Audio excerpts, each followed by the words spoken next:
Hechos, capítulo 25. A los 3 días de su llegada a la provincia, Festo subió de Cesarea a Jerusalén.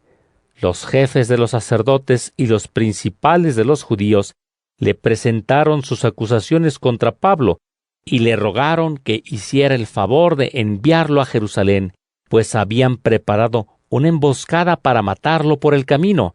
Pero Festo respondió que Pablo debía continuar preso en Cesarea, a donde él mismo tenía que regresar pronto, y añadió: Que bajen a Cesarea sus autoridades y presenten una acusación contra él, si es que ha cometido algún delito.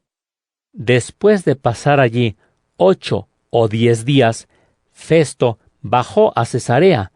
Al día siguiente se sentó en el tribunal y mandó que trajeran a Pablo.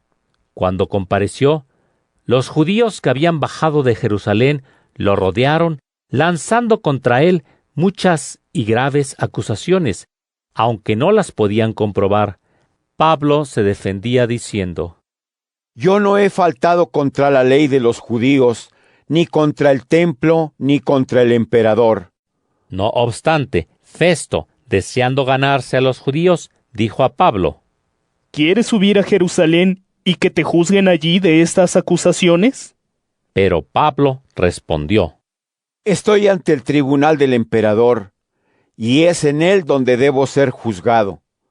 No he hecho daño alguno a los judíos, como tú sabes muy bien. Si soy realmente culpable, si he hecho algo digno de muerte, estoy dispuesto a morir. Pero si no he hecho nada de lo que éstos me acusan, nadie puede entregarme a ellos. Apelo al emperador. Entonces Festo, después de haber consultado con su consejo, respondió: Has apelado al emperador, pues irás al emperador.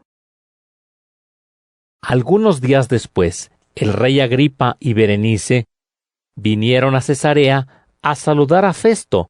Como se quedaron allí muchos días, Festo expuso al rey el asunto de Pablo. Hay aquí un hombre que Félix dejó encarcelado. Cuando estuve en Jerusalén, los jefes de los sacerdotes y los ancianos de los judíos me presentaron una acusación contra él, pidiendo su condena. Yo les respondí que los romanos no suelen condenar a ningún hombre antes que el acusado comparezca en presencia de los acusadores y tenga oportunidad de defenderse de la acusación. Sin demorarme, al día siguiente los hice venir aquí.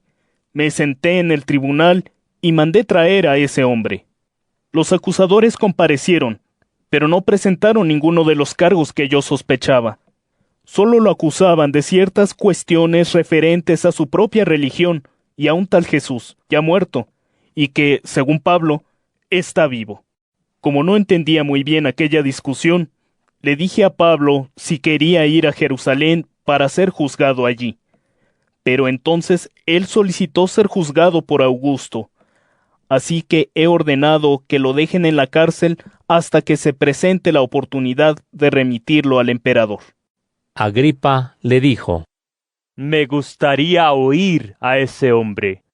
Festo le respondió: Pues mañana lo oirás. Así pues, al día siguiente, llegaron Agripa y Berenice como grandes señores, y entraron en la audiencia con los comandantes y los personajes más importantes de la ciudad. Festo ordenó que trajeran a Pablo y dijo: Rey Agripa y todos los aquí presentes, ahí tienen al hombre por cuya causa multitud de judíos, tanto en Jerusalén como en este lugar, se han presentado ante mí, pidiendo su muerte. Yo he contestado que no ha hecho nada que merezca la muerte, pero como él ha apelado a Augusto, he decidido enviárselo. Sin embargo, no tengo nada concreto que escribir sobre él a mi señor. Por eso lo presento ante ustedes, especialmente ante ti, Rey Agripa, para que, después de este interrogatorio, pueda reunir algunos datos para mi informe.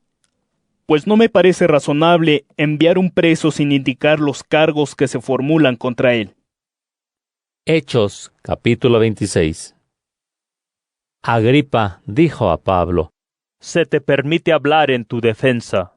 Entonces Pablo, extendiendo la mano, comenzó su defensa. Rey Agripa, me considero dichoso de poder defenderme hoy ante ti de todas las acusaciones que hacen contra mí los judíos, sobre todo porque tú conoces bien sus costumbres y problemas. Te ruego, pues, que me escuches con paciencia. Todos los judíos saben perfectamente que desde mi juventud he pasado la vida entre mi gente en Jerusalén. Ellos me conocen hace ya mucho tiempo, y, si quieren, pueden atestiguar que viví como fariseo, el partido más riguroso de nuestra religión. Ahora estoy sometido a juicio por confiar en la promesa que Dios hizo a nuestros antepasados, la misma que nuestras 12 tribus, sirviendo a Dios constantemente, día y noche, esperan alcanzar. Por tener esta esperanza, oh Rey, me acusan los judíos. ¿Les parece increíble que Dios resucite a los muertos? Es cierto que yo también me creí en el deber de combatir con todas mis energías la causa de Jesús de Nazaret. Y efectivamente, así lo hice en Jerusalén. Yo encarcelé a muchos de sus discípulos en virtud de la autoridad que recibí de los jefes de los sacerdotes, y cuando se les quitaba la vida, daba mi aprobación. Recorrí muchas veces todas las sinagogas, obligándolos a renegar de su fe, forzados por torturas. Mi furia contra ellos llegó a tal extremo que los perseguí hasta en las ciudades extranjeras. Así las cosas, me dirigía hacia Damasco con poder y autorización de los jefes de los sacerdotes, cuando al mediodía vi en el camino, oh Rey, una luz venida del cielo, más brillante que la del sol, que me envolvió a mí y a los que iban conmigo. Caímos todos por tierra, y oí una voz que me decía en arameo: Saúl, Saúl, ¿por qué me persigues? Es inútil que te rebeles contra mí. Yo pregunté: ¿Quién eres, Señor? Y el Señor respondió: Yo soy Jesús, a quien tú persigues. Levántate y ponte de pie. Me he aparecido a ti para hacerte mi servidor y para que des testimonio de que me has visto y de lo que todavía tengo que mostrarte. Yo te libraré de tu pueblo y también de los paganos a los que te enviaré, para que les abras los ojos y se conviertan de la oscuridad a la luz y del poder de Satanás a Dios, y para que reciban, por la fe en mí, el perdón de los pecados y la herencia que corresponde a los consagrados. Y yo, Rey Agripa, no fui desobediente a la visión celestial. Por el contrario, fui predicando a los habitantes de Damasco, de Jerusalén, de todo el territorio de Judea, y a los paganos que se arrepintieran, se convirtieran a Dios e hicieran obras de auténtica penitencia. Por esto me detuvieron los judíos en el templo e intentaron matarme. Pero, gracias al auxilio divino, sigo firme hasta hoy, dando testimonio a pequeños y grandes, y sin decir nada fuera de lo que los profetas y Moisés anunciaron que sucedería, que el Mesías tenía que padecer y que, siendo el primero en resucitar de entre los muertos, anunciaría la luz al pueblo judío y a los paganos. En este momento, Festo interrumpió la defensa y dijo con fuerte voz: ¡Estás loco, Pablo! Tanto estudiar te ha trastornado. Pablo respondió: No estoy loco, excelentísimo Festo. Mis palabras están llenas de verdad y de cordura. Bien enterado está de estas cosas el rey, ante quien hablo con toda libertad. No creo que se le oculte nada de esto, pues se trata de un asunto público. Rey Agripa, ¿crees en los profetas? Yo sé que crees. Agripa le contestó: Por poco me convences para que me haga cristiano. Pablo respondió: Quiera Dios que, por poco o por mucho, no solo tú, sino todos los que me escuchan hoy llegaran a ser lo que soy yo, aunque sin estas cadenas. El rey, el gobernador, Berenice y los que con ellos estaban sentados se levantaron y se retiraron, comentando entre sí: Este hombre no ha hecho nada digno de muerte o de prisión. Y Agripa dijo a Festo: Se habría podido dejar en libertad a este hombre si no hubiera apelado al emperador. Hechos, capítulo 27. Cuando se decidió que nos embarcáramos para Italia, encomendaron la custodia de Pablo y de algunos otros presos a un oficial de la Legión Augusta, llamado Julio. Subimos a bordo de un barco de Adramitio que se dirigía a las costas de la provincia de Asia, y nos hicimos a la mar. Nos acompañaba Aristarco, un macedonio natural de Tesalónica. Al día siguiente llegamos a Sidón. Julio fue generoso con Pablo y le permitió ir a casa de sus amigos para disfrutar de sus atenciones. De allí levamos anclas y navegamos costeando Chipre, porque los vientos eran contrarios. Atravesamos el mar de Cilicia y el de Panfilia, y llegamos a Mira de Licia. El oficial encontró allí un barco alejandrino que se dirigía a Italia y nos trasladó a él. Navegamos despacio durante varios días y con dificultad llegamos frente a Gnido. Como no teníamos el viento favorable, fuimos costeando Creta por el cabo Salmón y, después de pasarlo a duras penas, llegamos a un lugar llamado Buenos Puertos, cerca del cual estaba la ciudad de Lasea. Había transcurrido bastante tiempo y la navegación era peligrosa porque estaba llegando el otoño. Pablo les advertía diciendo: Amigos, creo que la navegación va a traer peligros y grave daño, no solo para el cargamento y el barco, sino también para nuestras vidas. El oficial, sin embargo, se fiaba más del piloto y del patrón del barco que de las palabras de Pablo, y como el puerto no se prestaba mucho para pasar allí el invierno, la mayoría prefirió continuar y tratar de llegar a Fenice, un puerto de Creta, orientado hacia el suroeste y el noroeste, con la intención de pasar allí el invierno. En cuanto comenzó a soplar un ligero viento del sur, pensaron que podían llevar a cabo sus planes, así que levaron anclas y costearon el litoral de Creta. Pero al poco tiempo se desencadenó un viento huracanado, el llamado Euroaquilón. El barco fue arrastrado y, no pudiendo resistir al viento, nos dejamos ir a la deriva. Después de navegar protegidos contra el viento por un islote llamado Cauda, a duras penas pudimos controlar el bote salvavidas. Cuando lo subieron a bordo, se tomaron medidas de emergencia, asegurando con cables el casco del barco. Después, por miedo a encallar en la Sirte, soltaron una boya y se dejaron ir a la deriva. Al día siguiente, como la tempestad se hacía más violenta, se arrojó la carga, y al tercer día los marineros tiraron al mar los aparejos del barco. Durante muchos días no pudimos ver ni el sol ni las estrellas. Y como la tempestad era cada vez más violenta, perdimos toda esperanza de salvación. Llevábamos mucho tiempo sin comer nada. Pablo se puso entonces de pie en medio de todos y dijo: Amigos, hubiera sido mejor seguir mi consejo y no dejar Creta. Así no habríamos sufrido tanto peligro ni tanto daño. De todos modos, les aconsejo que no se desanimen, porque ninguno de ustedes perderá la vida, solo se perderá el barco.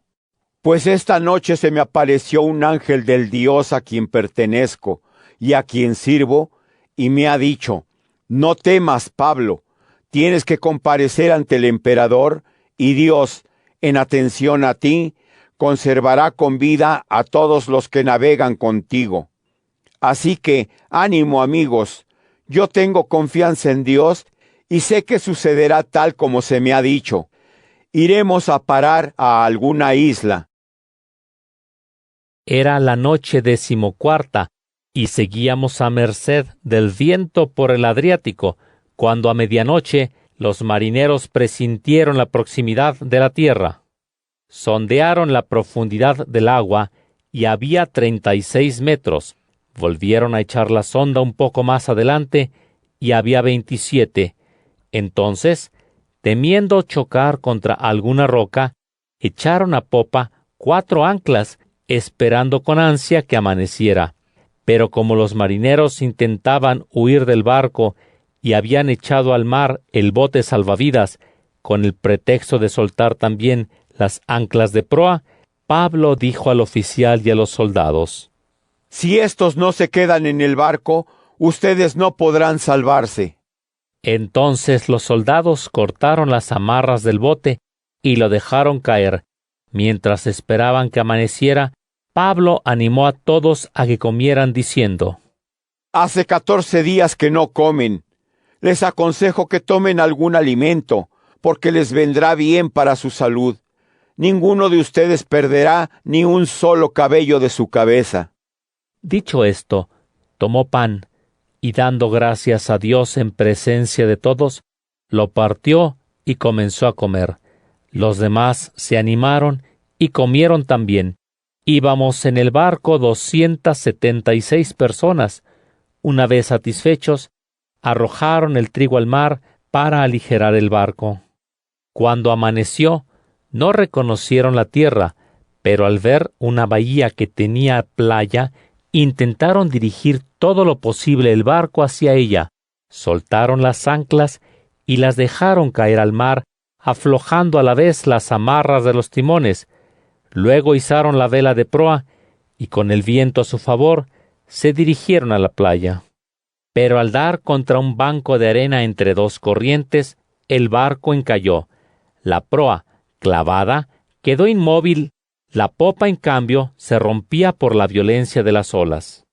Los soldados decidieron entonces matar a los presos para que no se escapara ninguno nadando. Pero el oficial, tratando de salvar a Pablo, les prohibió hacerlo y ordenó que los que supieran nadar se tiraran los primeros y saltaran a tierra, y que los restantes salieran, unos sobre tablas y otros sobre objetos tomados del barco. De esta forma, todos llegamos a tierra, sanos y salvos. Hechos, capítulo 28. Una vez a salvo, nos enteramos que la isla se llamaba Malta. Los nativos nos trataron con toda clase de atenciones.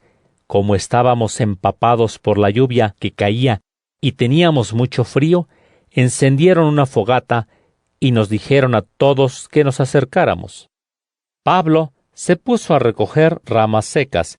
Al echarlas en la fogata, una víbora que huía del calor le mordió la mano y no se la soltaba.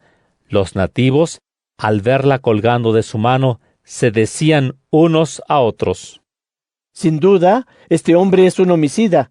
Se ha librado del mar, pero la justicia de Dios no le permite seguir con vida. Pero él se sacudió la víbora arrojándola al fuego y no sufrió daño alguno. Ellos esperaban que se hinchara y cayera muerto de repente. Estuvieron esperando un buen rato, pero al ver que nada malo le sucedía, cambiaron de parecer y empezaron a decir que era un dios. Cerca de aquel lugar tenía una finca el gobernador de la isla, llamado Publio, el cual nos recibió amablemente y nos hospedó durante 3 días. Su padre estaba entonces en cama, atacado de fiebre y disentería. Pablo lo visitó, y después de orar, le impuso las manos y lo sanó. Al enterarse de esto, los demás habitantes de la isla que tenían enfermedades venían también, y Pablo los sanaba. Así que nos hicieron muchos honores, y al partir nos suministraron lo necesario. Transcurridos 3 meses, partimos en un barco alejandrino que había pasado el invierno en la isla, y que tenía por insignia a Cástor y Pólux. Llegados a Siracusa, nos detuvimos 3 días. De allí fuimos costeando hasta Regio, y como al día siguiente comenzó a soplar el viento del sur, el segundo día llegamos a Pozzuoli. Allí encontramos algunos hermanos que nos invitaron a quedarnos con ellos 7 días. Finalmente nos pusimos en camino hacia Roma. Los hermanos de Roma, que habían sido informados de nuestra llegada, nos salieron al encuentro en el Foro Apio y 3 tabernas. Pablo, al verlos, dio gracias a Dios y recobró el ánimo. Cuando entramos en Roma, le permitieron a Pablo quedarse en una casa particular con un soldado que lo custodiara. 3 días después, Pablo convocó a los dirigentes de los judíos. Cuando llegaron, les dijo: Hermanos, sin haber hecho nada contra el pueblo ni contra las costumbres de nuestros antepasados, fui detenido en Jerusalén y entregado a los romanos. Ellos, después de interrogarme, quisieron ponerme en libertad, ya que no tenían contra mí ningún cargo por el que mereciera la muerte. Pero como los judíos se opusieron, me vi obligado a apelar al emperador, aunque sin intención de acusar a mi pueblo. Este es, pues, el motivo de haberlos llamado. Quería verlos y conversar con ustedes, pues a causa de la esperanza de Israel llevo estas cadenas. Ellos le dijeron: Nosotros no hemos recibido de Judea cartas referentes a ti, ni ha venido ningún hermano trayendo malos informes sobre ti. De todas formas, deseamos que nos digas lo que piensas, pues lo que sabemos de esta secta es que en todas partes se encuentra oposición. Se pusieron de acuerdo en un día y acudieron en mayor número a la casa donde se hospedaba Pablo. Desde la mañana hasta la tarde estuvo exponiéndoles el reino de Dios y esforzándose por ganarlos para Jesús con argumentos de la ley de Moisés y de los profetas. A unos les convencía su palabra, otros en cambio seguían sin creer. Como no se ponían de acuerdo, cuando estaban a punto de retirarse, Pablo les dijo: Con razón dijo el Espíritu Santo a sus antepasados por medio del profeta Isaías: Ve a este pueblo y diles: oirán, pero no entenderán; mirarán, pero no verán. Porque se ha endurecido el corazón de este pueblo. Han cerrado sus oídos para no ver con sus ojos, ni oír con sus oídos, ni entender con el corazón, ni convertirse, para que yo los sane. Sepan, pues, que esta salvación de Dios ha sido ofrecida a los paganos. Ellos sí la escucharán. Pablo estuvo 2 años enteros en una casa alquilada por él, y allí recibía a todos los que iban a verlo. Podía anunciar el reino de Dios y enseñar cuanto se refiere a Jesucristo el Señor con toda libertad y sin obstáculo alguno.